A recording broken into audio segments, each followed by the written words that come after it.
Over to Wolfgang.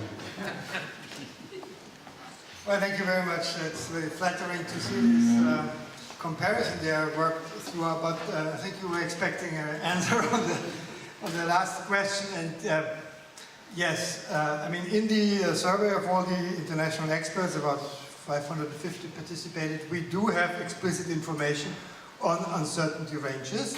Also, they are only on the numerical values on fertility, mortality, and migration. The more sophisticated and longer part, where they were asked to actually evaluate alternative arguments that were supporting increases in average fertility and mortality. So there are no uncertainty ranges there, so that is more just a general direction of change. Now, you're quite right. What we with Sergey and Warren have over the years developed were these expert argument-based probabilistic projections, which are quite different in nature from the more recent UN approach developed by Adrian Raftery and others that has more sort of an extrapolative nature. For those, you don't need any experts, you just need time series of past fertility, mortality, and migration trends, and then you sort of project this into the future. But by its very nature, this does not account for possible structural discontinuities, nor for country-specific information. This extrapolated model of the UN only has country-specific information that is embedded already in the time series that you are observing. But if you have expert knowledge that knows about some specific cultural dimensions that may only play out in the future, this is something that you only get out of experts. Now, also, this recent thick book, we did very much in the context of also developing the shared socioeconomic pathways, these SSPs that were already mentioned there. And this is sort of the framework in the climate change modeling community, and we were at YASA very much embedded in this community. So there is sort of a dichotomy at the moment that either you go for doing scenarios where you have very different alternative pathways that do include some structural changes. It's only the middle of the road that assumes sort of more of the same, the way that extrapolations of the past go into the future.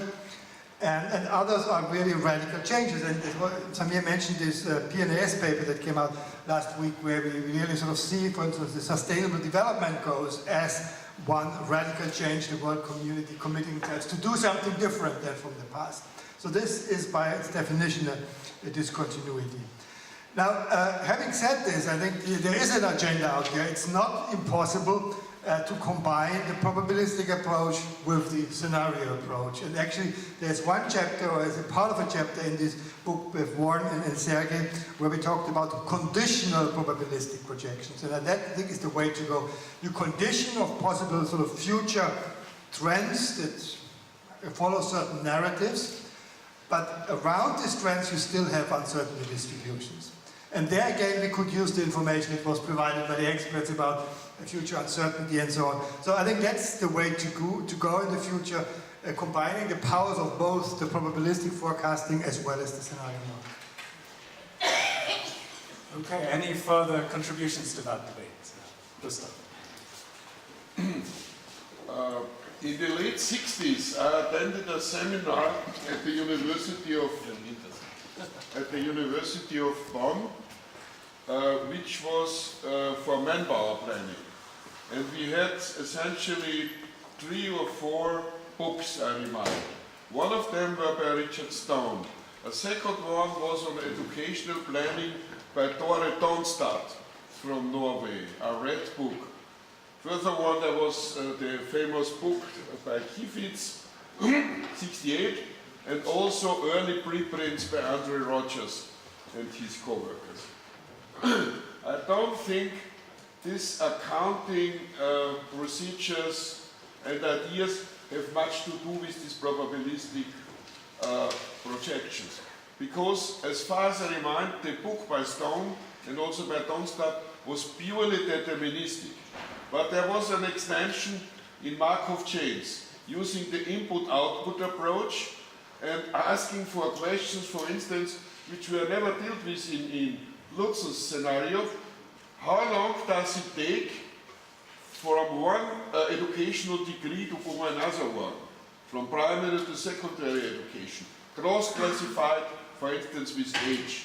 And how probably it is that you move around this transition to the states of the absorbing Markov chain, and so on. And I'm aware of this book very well. I think at that time it was quite interesting. And even at that time, as final remark, we had the money at this University of Bonn in Studium Generale, and we invited Nathan Kifitz. Actually, this was the first time that I met him personally. And strange enough, he spoke excellent German, as you know, so he could give a talk on these accounting procedures using Leslie matrices and also this Stone stuff for 500 participants in excellent German language. Thank you. I'll take that as a remark, unless Phil. No. Right. Well, thank you again.